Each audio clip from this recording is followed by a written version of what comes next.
Well, thank you everybody for joining us for our next session of the NCRSP leadership training. This one is on Robert's Rules or Parliamentary Procedure. And we have two wonderful speakers to join us today. Our own president, Willie T. Ramey, and our own parliamentarian, Dr. Willie Stevens. So they have tips and tricks and information to share, and I'm sure you will find it valuable as I do. And I will turn it over to the Dr. Willies. Well, grace and peace, my fellow NCRSP and President Ramey and Executive Director. This is my first session. So please don't, if I make some errors, don't charge it to my heart, charge it to my head. But with that being said, this is talking about Robert's Rules of Order. And I hope you all got y'all printouts with you. Or if you don't have them, I might ask Executive Director to put it up on the screen because I don't have that capability. Are you referring to that article I shared with you yesterday? I'm referring to both articles. You shared the virtual meeting code of conduct, and you shared the Robert Rules of Order. Okay, I can pull up the Robert Rules. Just bear with me. All right. So while she's doing that, I think all of you know this is just a review. And I don't know about Dr. Ramey, but I'm still learning about parliamentary procedure after all these years, because everybody got a certain way of doing things, but we all try to have some rules and regulations to go by. With that being said, if you have your copy of the virtual meeting codes of conduct, unless President Ramey wants to say something before we get started, and I think I need to hear his voice. Well, Dr. Willie, just want to say thank you for being the one to conduct this workshop. And Robert Rules of Order is very important for us to make sure that we conduct our business meetings in a business-like order. And it is through Robert Rules of Order that gives us the roadmap in which we are supposed to go by. So it's important that we know some of the basic rules of Robert Rules of Order. And as you were saying about the Robert Rules of Order, I think we're up to about the 10th edition. Rules keep changing. We keep adding rules according to situations that we'll have. So they keep on revising Robert Rules of Order. But some of the basic rules of order is making a motion, how you get your meeting started, the course in which you're going to take. And when you are getting ready to start your meeting, you should make sure that you are pretty straight as far as motions are concerned, how you're going to conduct your meeting, whether or not you're going to limit the time that the people are going to be able to speak. And if so, you need a timer. You need to make sure you have somebody that knows something about Robert Rules of Order, because someone can make a motion and somebody wants to make a substitute motion. And then if your people don't know Robert Rules of Order, if you have a parliamentarian, usually they will listen to the answer that the parliamentarian gives, because with a substitute motion, you vote on the substitute motion first. And if the substitute motion passes, then the regular motion becomes null and void. And sometimes people don't know that, and they will bring it up, and there's a big discussion. So when you have a person that is present, that's your parliamentarian, you'll find that you have a whole lot less trouble. So let us get on with Dr. Willie and take us down the road. Thank you, President Ramey. And if you see the cheat sheets on your screens now, you will see that President Ramey mentioned about the 10th edition of Robert Rules of Roberts. I need to tell him that it's no longer 10th edition. As of today, you got the 12th edition. And as he said, the rules continually to evolve and change because we continue to evolve and change. But if you can kind of look at our cheat sheets, you'll see that it says that Robert's Rules of Order Zoom. This is another Zoom. Wonder what And this would one you is. believe when they voted, all 4 of them voted? Excuse me? Somebody had a question. I didn't get the question. No, somebody's line wasn't muted. Just reminder of everybody, please didn't unmute have your my lines unless you have a question. All right. Well, here's the things we're gonna discuss today, but you know that we always, before you start your meeting, you always have what they call your rules, and your credential committee will set the order. Like President Raymond said, you ain't gonna start no meeting without already having your order already in place. So Robert Rules of Orders is a manual of parliamentary procedures that govern most organizations, even with their board of directors. Well, if you notice down on the next line, it said the types of motions. And I think President Raymond was touching on this, but the main motion is to introduce an item. I guess we all know that. And you know you cannot introduce an item or a motion without being recognized by your chair or by your president. So we hope that while you conducting your meetings, that you always let people know that the chair does or does not recognize that individual. And if he does not recognize you, you cannot speak. And you know the second type of motions, President Rain was talking about subsidiary motion. You know, I'm having some work done on my mouth, so y'all have to excuse me. I'm having some dental work done so I can look better. But anyway, privilege motions, if you notice that it says urge or important matter unrelated to the pending business. And I guess that's self-explanatory, and I'm not going to insult your intelligence. You know that a privilege motion, like President Raymond says, take precedence. So the incidental motion is a question procedure of other motions, and it must be considered before the other motions are on place. And you also have number 5, you have the motion to table. And when you have a motion to table, you know, you hear a lot about a motion to table when you talk and listen to C-SPAN when they're doing stuff with Congress and with our General Assembly. You hear a lot of folks say they have a motion to table. When you have a motion table, that's to kill, that kills a motion. And then you also have number 6, you have the motion to postpone. And everybody know when you postpone, that means you're delaying something or delaying a vote. And you can reopen the debate on the main motion. Have any questions? I don't have a question, but I'd like to make a statement. Anytime that someone moves that a motion be tabled, and if it's second, that means you cannot discuss it any longer, not during that particular meeting.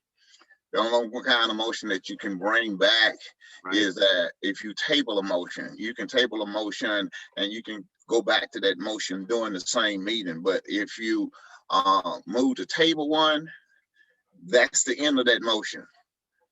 But if you move to postpone it, you can go back after discussion. You can come back at the end of the meeting. You can bring it back up again anytime during the meeting. But if you move to table it, you automatically kill it if the motion passes. That's so correct. Thank you, President Raymond. The next sections of motions, every motion have 8 steps. And these 8 steps, sometimes it's hard to remember, but they're easy to remember when you sit in the seat like President Raymond, because you're doing it very often. Number 1, motion.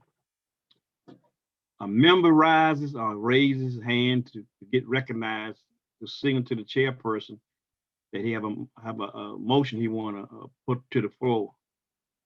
Then he have a second, or she have a second. That's another member who seconds the motion. And if you don't have a second, do anybody know what happened to your motion if you don't get a second? Well, hello. It dies. Thank you. It dies, right? It's dead. Number 3, like Dr. Raymond said earlier, we restate the motion. the chair restates the motion after you have put it to the floor. And then you have what we call, and everybody loves this because, you know, we love to hear ourselves talk sometimes, is a debate. And that's when the members debate the motion. And I like when we have our convention that they have an order where you have one person for the motion, one person against the motion, and, you know, you go back and forth, and because if you don't, you lose your debate. And I like the way they set that in order, that you have one person to say, I'm for the motion, then another person say, I'm against the motion. Then after you finish your debate, you take a vote. And that's when the chairperson restates the motion and then first asks for affirmative votes and then negative votes. That means positive, for, against, or whatever. Number 6 says, after you finish voting, you have to announce the vote.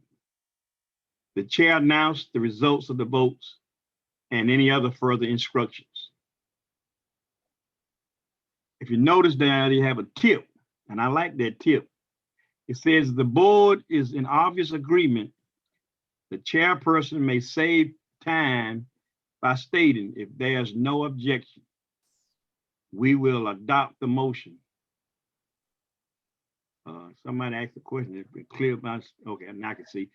Then wait for an objection. Then say, hearing no objection, state the motion is adopted, and then state an instruction. If you notice in our meetings with President Raymond, you hear that a lot. And if you have, like, even in Forsyth County, our president a lot says this statement here. And now I understand why they say it, because it saves time and it moves your meeting right along. With that being said, anybody have any questions? Well, you know, they told me as an educator, when you don't hear no questions, either you're doing a fantastic job or the people are just bored, don't want to say nothing. So I hope we're doing a fantastic job. That's why you're not saying it if they have any questions. I like to mention the fact that it is extremely important before that last vote, when all of the discussion has taken place and you have finished the discussion, please restate the motion so people will know what they're voting on. Because sometimes during the debate and the confusion that's going on, the for and against, when you get ready to vote, we forgot what the real motion was, because so many people have come and talked about the motion in one way or another. So the motion needs to be restated. The secretary needs to make sure that the secretary has the motion down, written. And if you're in a large group, they need to put that motion in writing, so that when you get ready to vote, you've got it and you can read it to the group. But the motion should be stated before you call for action on that particular motion. That's correct. And I've learned down through years, President Ramey, that no question or discussion that you have about a motion is a dumb question, as they say, or ignorant question, or whatever. Any questions you have about a motion, until you can get your clarity together, you should ask those questions. Requesting points of something. Now, this is very important, because certain situations need attention during the meeting, but they don't require motion. A second, debate. Yeah, you're moving too fast. You're trying to make this old man go fast, ain't you? Second, debate or voting. It's permissible to state a point during a meeting where the chairperson need to handle a situation right away. Board members can declare a point of order, a point of information, a point of inquiry, or a point of personal privilege.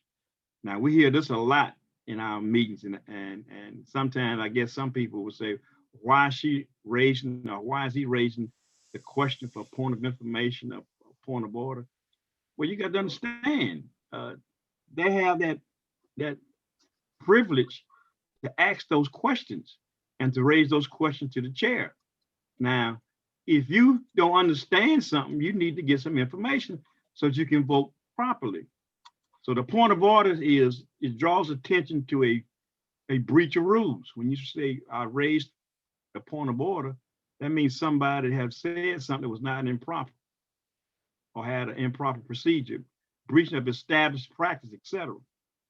Point of information. That's when a member may need to bring up an additional point or additional information in the form of a non-debatable statement. That's important, so that the other members can make a fully informed vote. Point of inquiry. A member must use a point of inquiry to ask for clarification and a report to make better voting decisions. And I like this last one here, point of personal privilege. A member may use a point of personal privilege to address the physical comfort of the setting, such as the temperature of the noise. Member may also use it to address the accuracy of published reports or the accuracy of a member's conduct. And what that means by that, you know, sometimes some members can become unruly or get out of order. And they want people to understand that we know how to conduct ourselves and we know how to conduct business. Moving right along, Madam Executive Director. Thank you. I'm just trying to make sure I get stuff on the screen. I'm not trying to rush you. I appreciate you. You're doing a great job. Okay, now this chart here is a chart that I really love, especially when you try to, as a parliamentarian, try to help the president or the chair maintain order and keep the meeting moving right along. And if you don't have this chart, make sure that your parliamentarian and you have a copy of this near you when you're conducting your business. Because if you notice at the top, you have the action, what to say, can interrupt the speaker, need a second, can be debated, can be amended, and votes needed. And it's a good, simple chart to keep you moving right along in your meeting. In the first block, it says introduce main motion. When you introduce the main motion, most of the time people will say, I move to. Then it says, can you interrupt the speaker? No. Do it need a second? Yes. Can you debate? Yes. Can you amend it? Yes. When you vote, you need a majority. And this chart have really helped me down through the years to keep our meetings moving right along. And if you notice sometimes, and I know sometimes I may be getting ahead of myself, but if you notice sometimes when you have our meetings, executive board meetings or whatever, administrators meetings, you find out that it moves right along. Every now and then you may see somebody say, Mr. President, do I need to make a motion? Or Mr. President, can I move? Well, that's fine. But usually with a small setting, you're still doing parliamentary procedure, but the chair or the president is moving the meeting right along because he's going exactly by his agenda. And I know we didn't talk about agenda at the beginning of this, but everybody knows when you have a meeting, you need to have an agenda. And if you don't have an agenda, I don't see how you're going to conduct the meeting. But so moving right along with our chart, if you can go down, scroll up a little bit, Madam Executive Director, hold right there. When you see that chart said in debate, you see where it says in debate?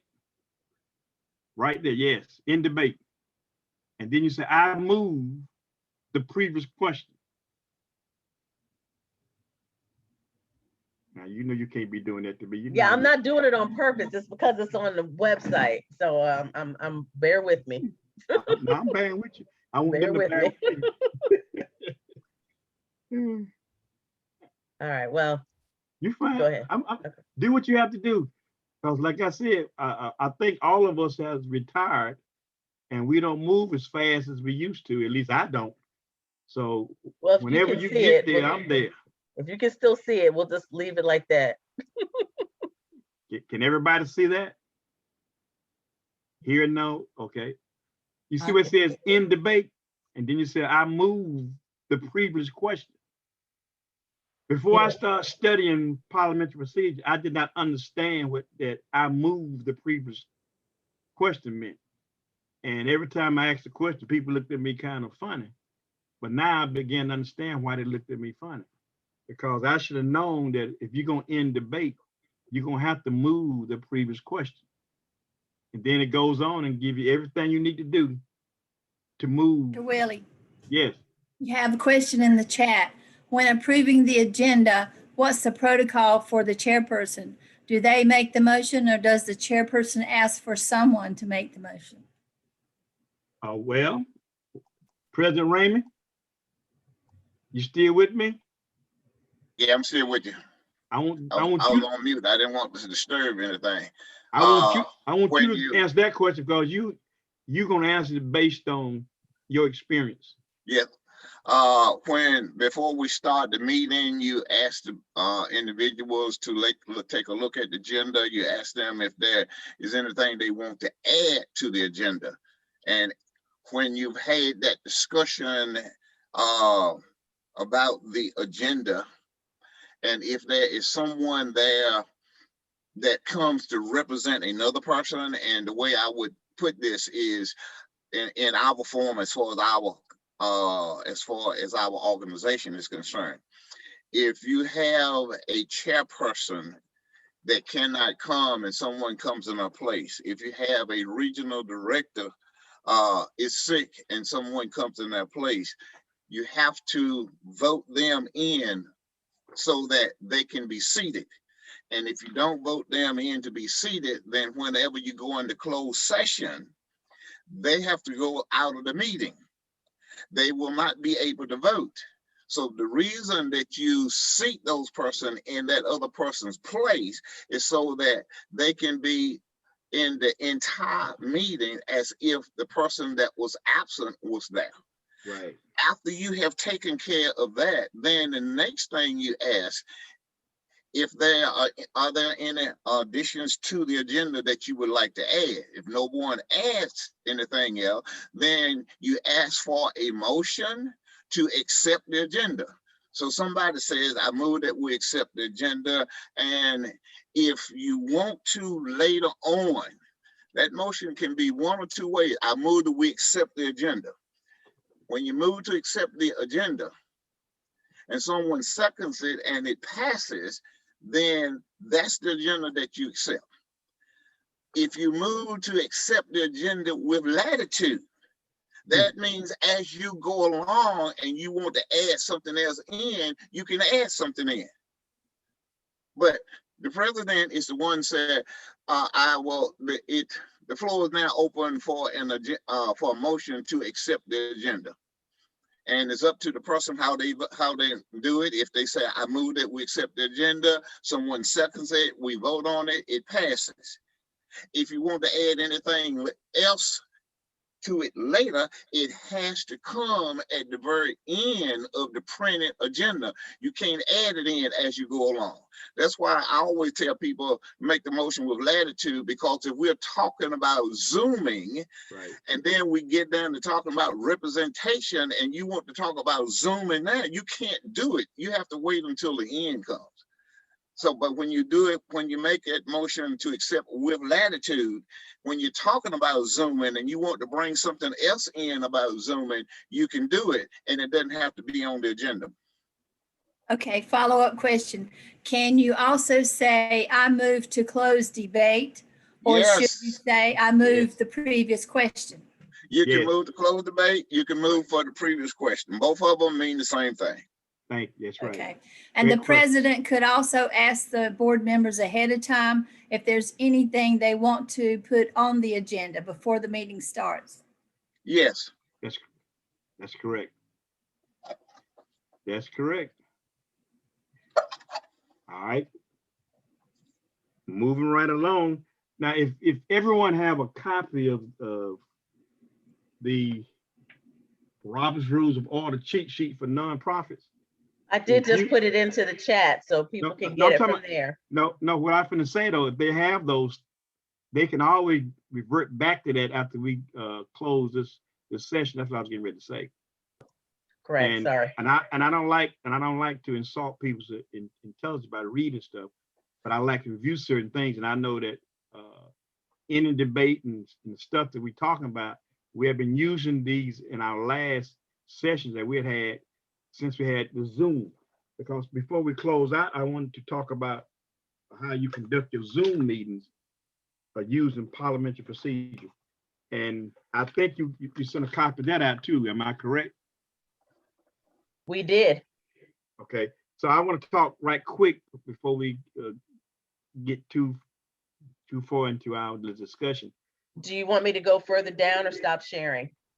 You're gonna have to stop sharing that and put on the virtual meeting code of conduct.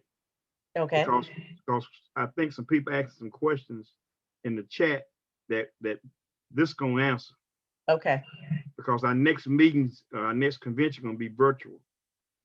So we need to learn and know how to conduct ourselves virtually. Okay, here it is.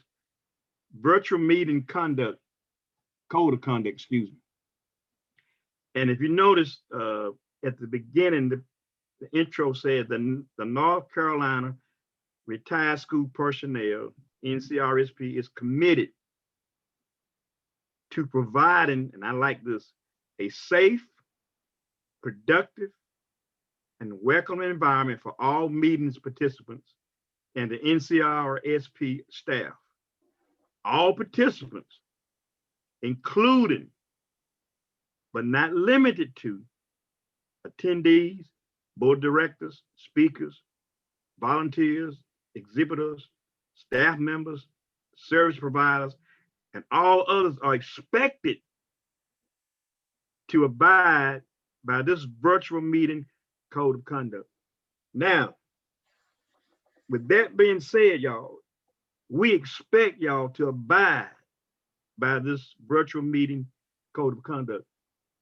We know sometimes people don't meet your expectations, but they can't say we don't have our code of conduct before us. Our expectations are participants with grace and humor, ask for and accept help from others.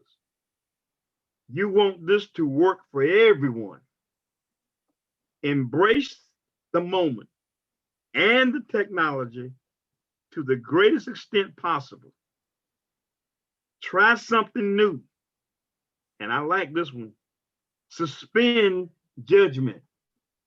And the reason I like that one is because sometimes we don't understand that just because you know how to do something, just because you have learned something, just because you experienced something, you may have some people in your setting haven't experienced those things. So I don't like to, and I won't sit in judgment on people when they say, well, I don't know why she asked it. I don't know why he asked it. That was a stupid question. It may have been stupid to you, but it wasn't stupid to them. And why wasn't it stupid to them? Because they didn't know. At one time, you didn't know. Moving right along. Mute your audio when you're not speaking. That is very important. And I'm not trying to say that people don't understand about muting their microphones, but outside noise or noise that's coming from somewhere else always disrupt your meeting or disrupt what you're trying to say to the people that's before you. So always mute your audio if you're not speaking, because this is an audio-based meeting. Your voice acts as your physical presence.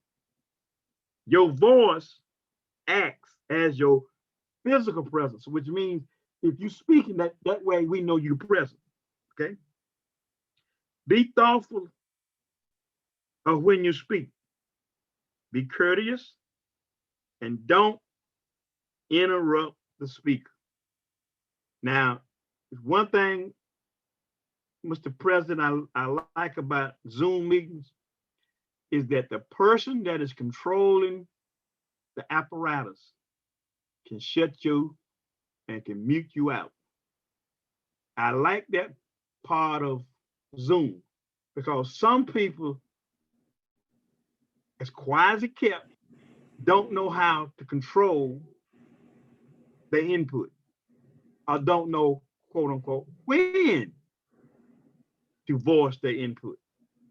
So Zoom have taught me how to listen more, be an active listener, and how to be attentive. Even in my older years, I've learned now how to really listen effectively to what the person is saying before I bother.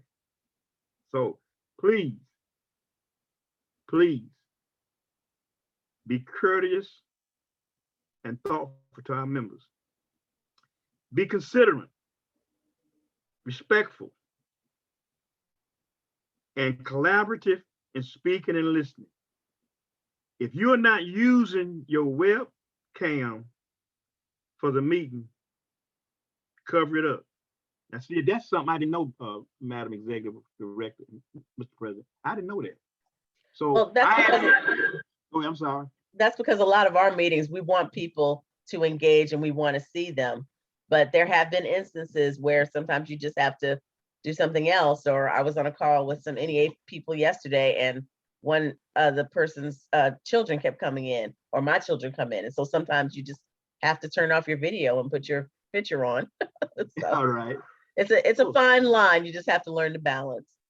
That's good. That's great. That's great. I appreciate that. Now I understand what I need to do when I ain't presentable. I know how to stop video, right? Gotcha. If you're not using your webcam, say it again for the meeting. Cover it up. And I was gonna say something stupid, but I'm gonna keep that to myself. Be explicit and emanate about nonverbal communication. Because see, a lot of folk don't realize your body tells a lot about what you're thinking at the moment. You know, people say, well, looks will kill you. You know, sometimes people can look at you and you know that you didn't say something that ruffled their feathers. So be careful when you showing your face on these cameras. All right. Minimize distraction, like we just said, and be present by putting away phones, closing unrelated work, closing the door, etc. And that's a good point, because I had to learn today, Mr. President, I didn't realize the room that I'm using was showing everything in my room.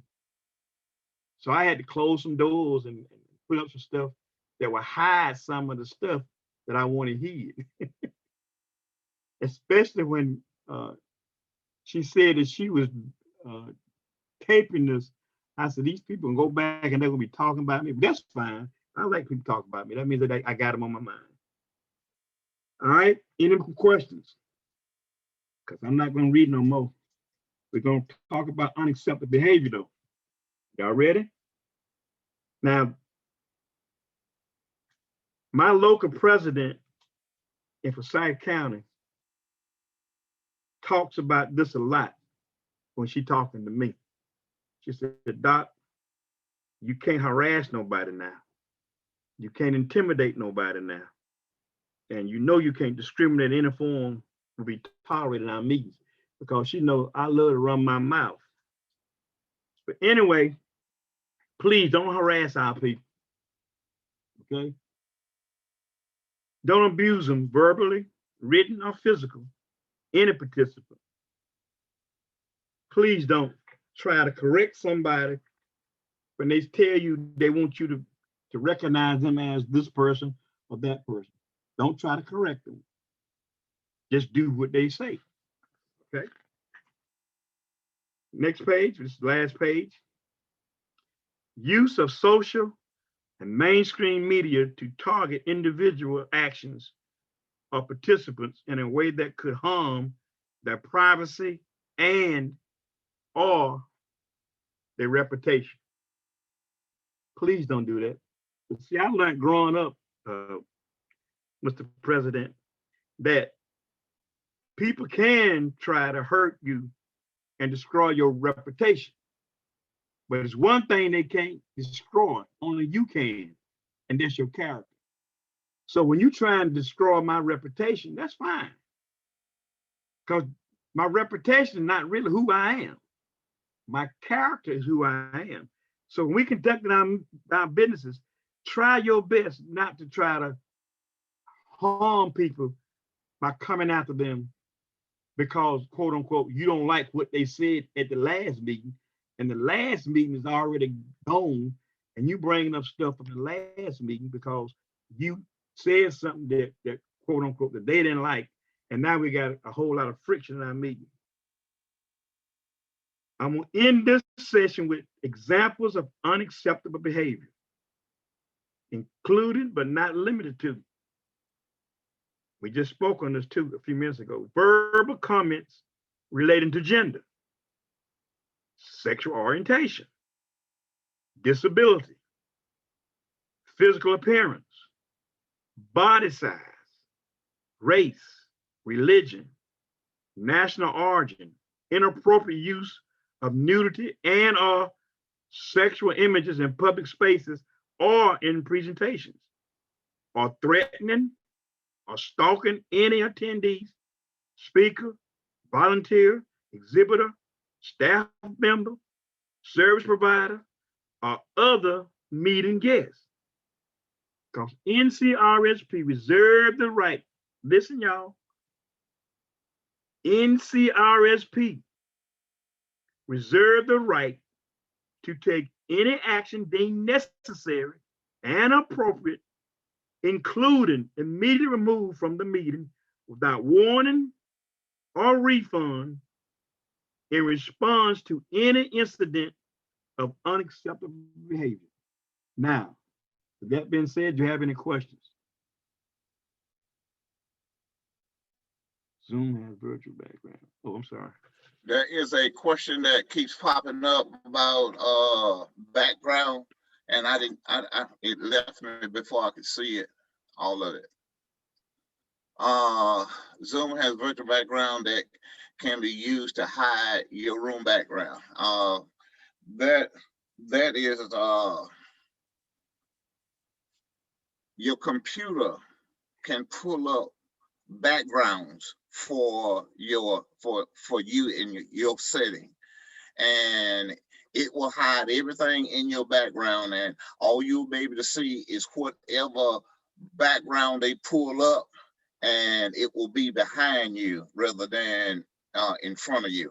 So you can hide whatever you want to hide when you pull up the background. I rather hide the stuff than to hide me in the background. You can tell when they have put up that background because as you move your head a little bit, you will see how it wavers as you move about. But yes, you can pull up a background. And thank you, whoever to put that. Mr. President, okay.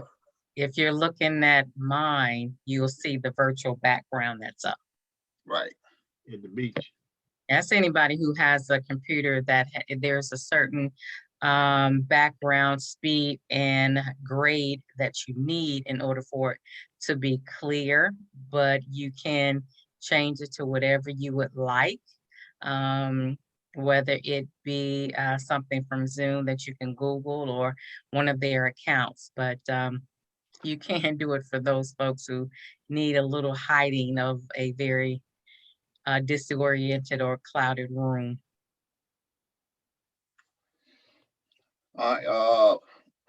Dr. Willie, if I can go back for a moment to code of conduct. All right. When the agenda is being done, another thing can also be added into that. If you know that you're going to have a long agenda and you're trying to cover most of the material, you can put into that code of conduct that no individual will be allowed to speak longer than 2 minutes. That's and then correct. you have to have a timer. So when that time is up, you let them know that time is up.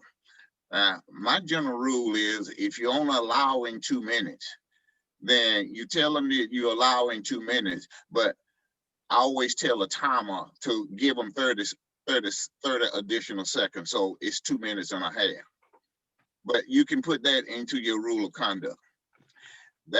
And I think that is something that each individual that is presiding know how long most people are going to speak, whether or not they're going to speak 5 minutes, whether or not they're going to try to speak on the issue 5 times. You can also put in your code of conduct that one person cannot speak more than 3 times on this particular motion until other individuals have had the chance to speak. That's correct. Someone was asking for the code of conduct. It was in the Zoom link notice that was sent to the participants.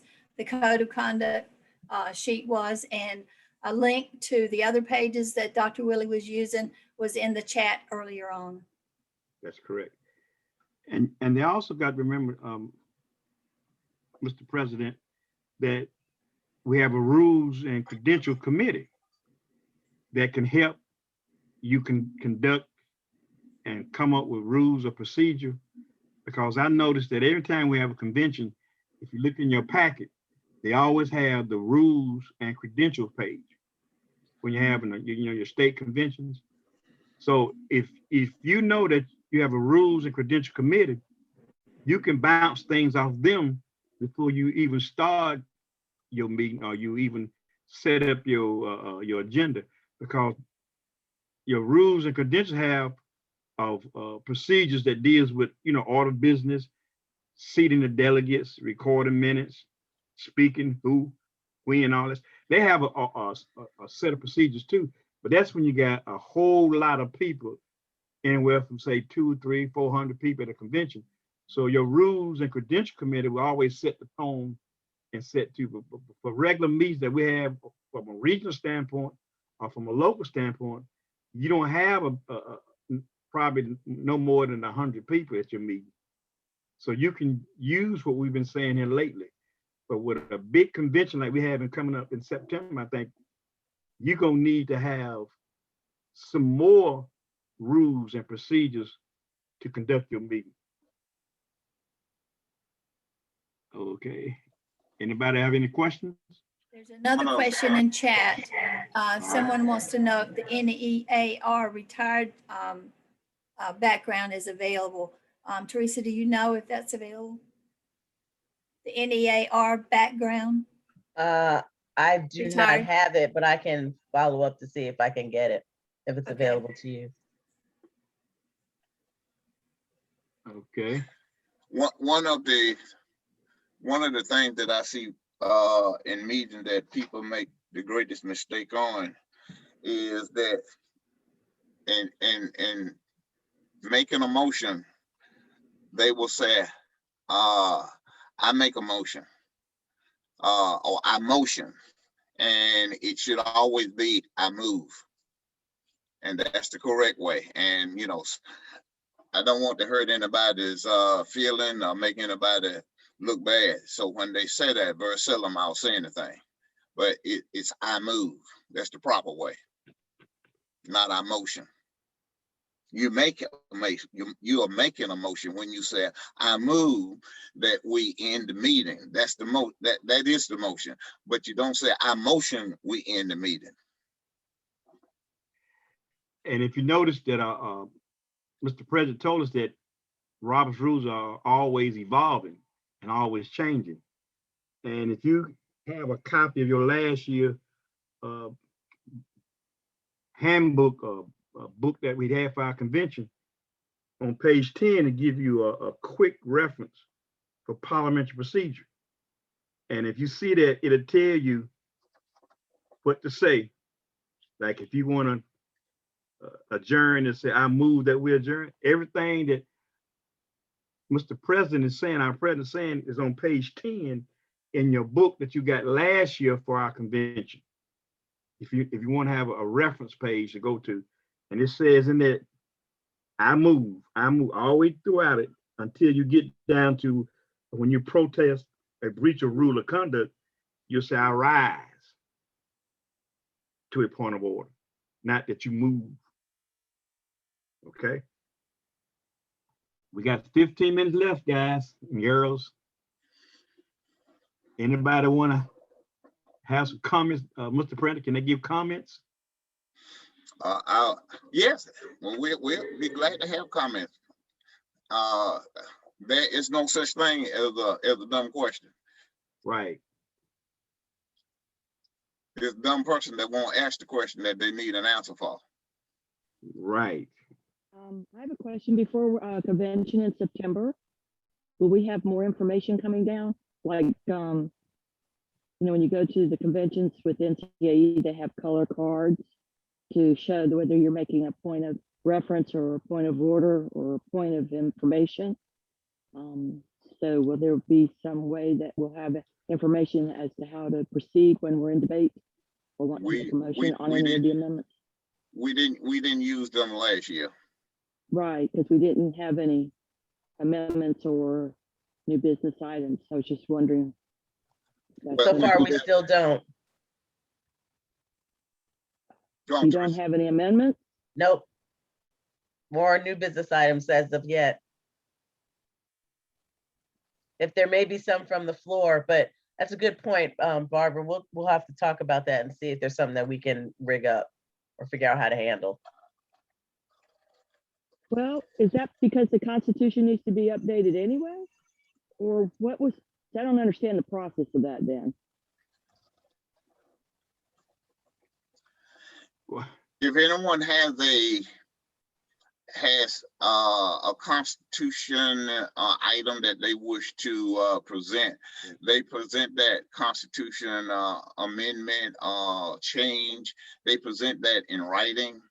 They have to have signatures. It can be from your local, it can be from another local, it can be from people doing the convention. But they have to have, I believe I'm correct, they have to have at least 10 signatures for the Constitution. For bylaws, it does not have to have 10 signatures. It's the person that's presenting it and the person that's seconding it. And is there a timeline or a deadline that they have to be presented before convention? That was, yes, it was. I believe it's August 1st. July 15th. Tara, which one is it? Is it August the 15th or I'm sorry, is it August the 15th or September the 1st? Which one is it? Right now, I'm believing it's September the 1st. Okay. But I can get you a definite date in a minute. Thanks, Tara. Yes, thank you all.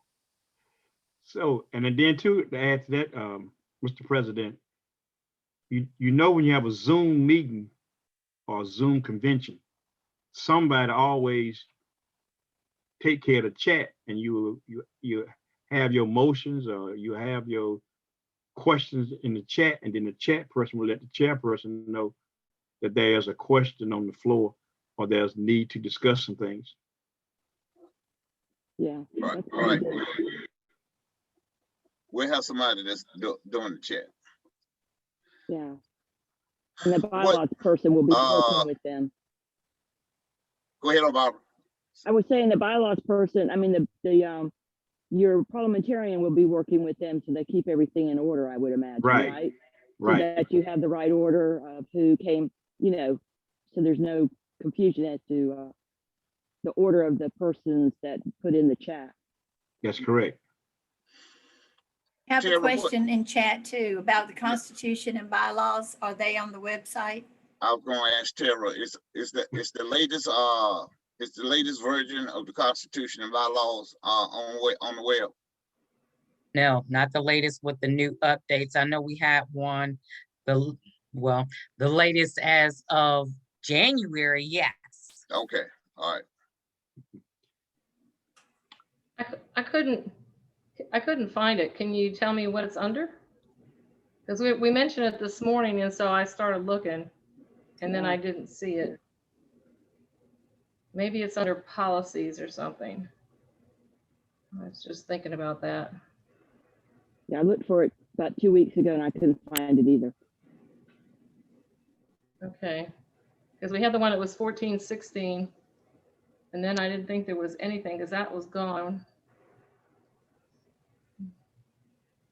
Well, The last one I found was 2017 updated, I think was the last update. And then I couldn't even 17, find that when I went to look for it a couple weeks ago.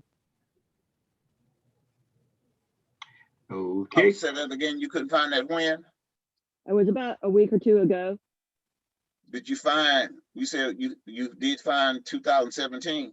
Yeah, last fall or last summer when I was pulling documents together to run with, to start with. But then when I went back to look to see, I couldn't find it. Okay. Ah, Un- thank you, Teresa. Can you hear me? Yes. Okay, it is on there. Unfortunately, it's a hyperlink, which right now a hyperlink seems to be stuck. It's not moving. So we will contact the Yeah,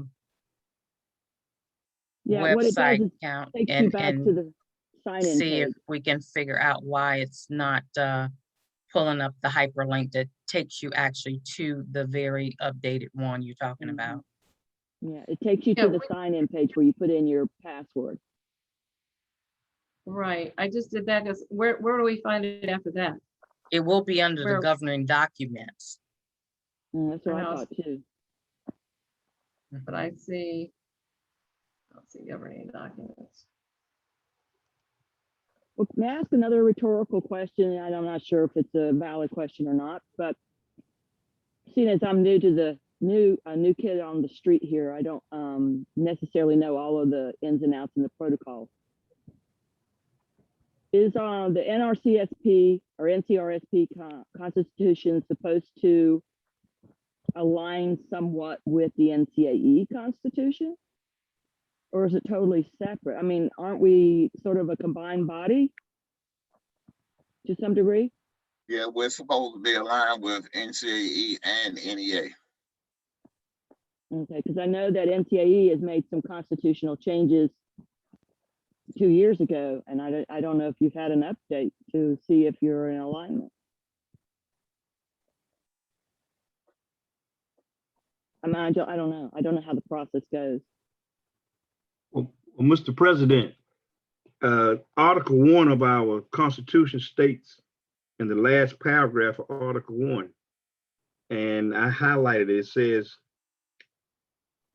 in the event that the NCRSP Executive Board determines by majority vote that a provision of the Constitution or bylaws of a region or local unit does contradict the Constitution and bylaws of the NCRSP, that provision of the region or local unit, Constitution or bylaws in question shall be considered to be invalid, which means if it's not aligned with us and NCAE, it will become invalid. So your Constitution on a local and regional basis have to be aligned with what we're doing here every day. And that's Article 1, the last paragraph. That's what I thought. To answer Barbara's question, she was talking about us, our Constitution being aligned with NCAE's Constitution. Now, we can have something in our Constitution that NCAE does not have, but we cannot take NCAE's Constitution of things that they say that we're supposed to do and disregard it. Now, there are some things that are in the Constitution that we are aligned to do with NCAE. When we passed the MOU for NCAE and NCRSP, there were certain things that it had in there that we would do, and we voted that we would do them. Okay. Well, And they should be in the Constitution then, right? Is that my understanding? I'm just trying to understand, Willie. Is that right? Say that again, Bob. So what that MOU items are, would that then be in the Constitution, President Ramey? It's memorandum of understanding. Right.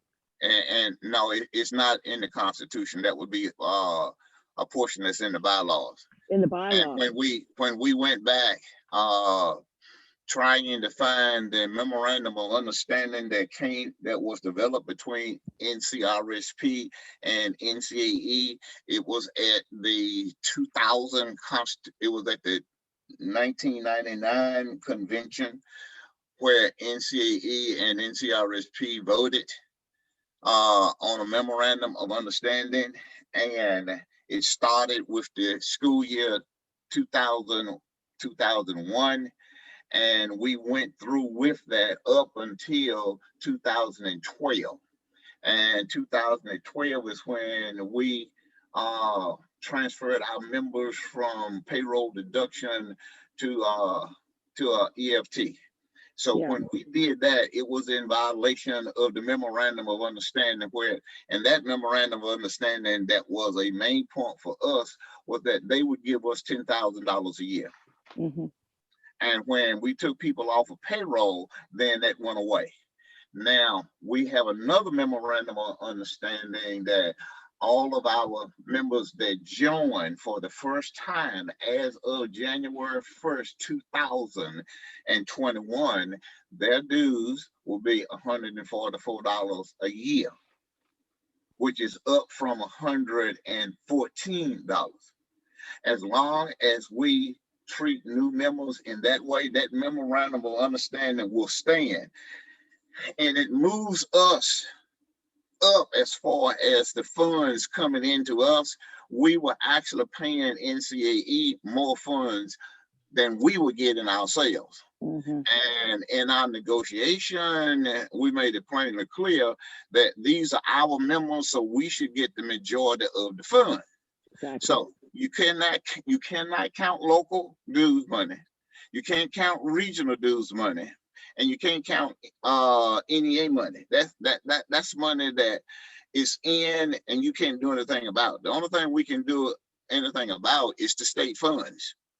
So out of the money that comes in, where we were getting $30 a year, we will now get $46 from each one of the new membership that's joining. And NCAE was getting $40, we were getting $30. So that's a big difference now in the memorandum of understanding that we have with NCAE now. Mm-hmm. Now, I need to point out, we have 11 levels of membership payment of dues, because we're going back to people that are over 100 years old. They were paying only $30 a year. We got some that's 95.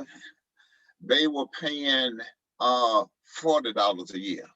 Then we got some that are in the 80s. They were paying $60 a year. And as we move on down, it goes up. That last group, the group before the last one that started, theirs was $114 a year. And if you paid your lifetime NEA dues, then that lifetime NEA dues, it dropped you down to $81 a year. So that made a world of difference. NEA lifetime membership has gone up now to $300 a year. Mm-hmm. 20 years ago, well, they just went up. But if we go back 20 years ago, up until December the 31st, 2000, it was $100. It was $100. Mm-hmm. But it has not gone up. It's $300. Mm-hmm. So that 200 came in somewhere like 2014 when it went up to $200.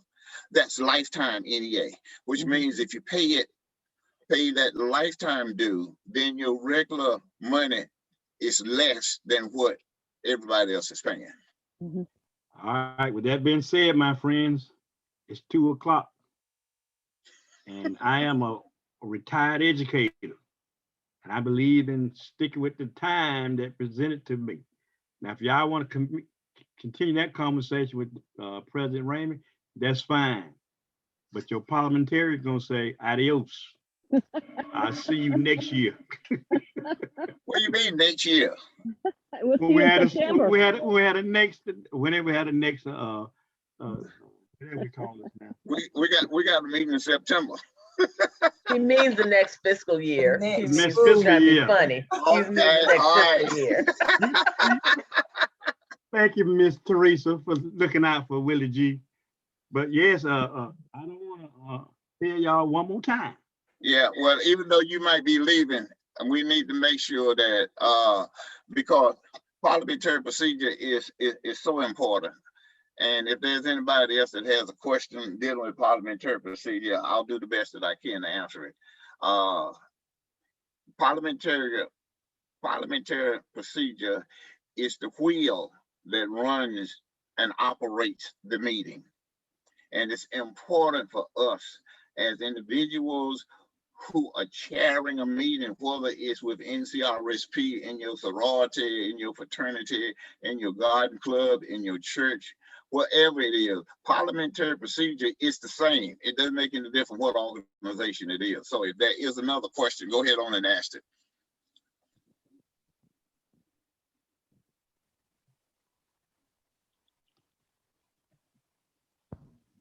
Okay. If there's anything that you need, look in the chat. Teresa, y'all gonna let that stay for a minute or so that people can get that. But I think it might have been sent all of the information that you were asking them if they had. Carol, hadn't all that information been sent? That's correct. And Teresa placed another link to that cheat sheet on the Robert's Rules of Orders in the chat early on. Okay. What day was that sent? So that if they look back in their email, they can find it. So mine came on the 6th. What's the date? June 8th was the day I think it was sent. Okay. June 8th, but that was information that was sent out before then, wasn't it? Because there's the 9th.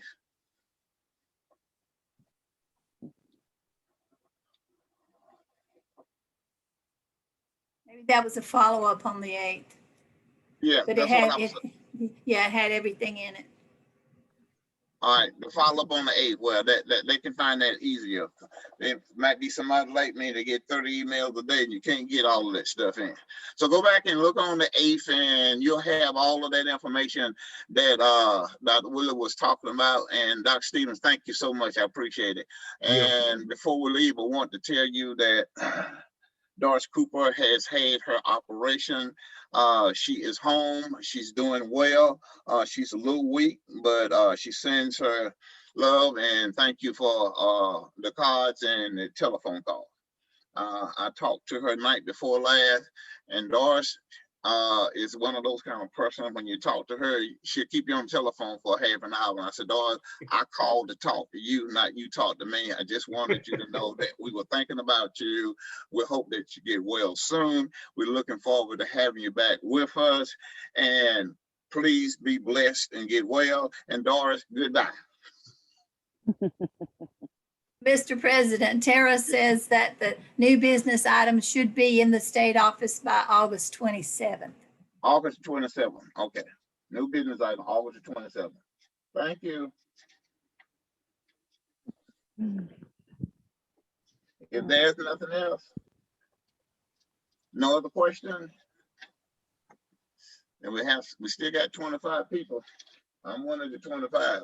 If no one else has any questions, then we'll declare the meeting adjourned. Thank you, Director. We appreciate it. You're Yes, we welcome. appreciate it.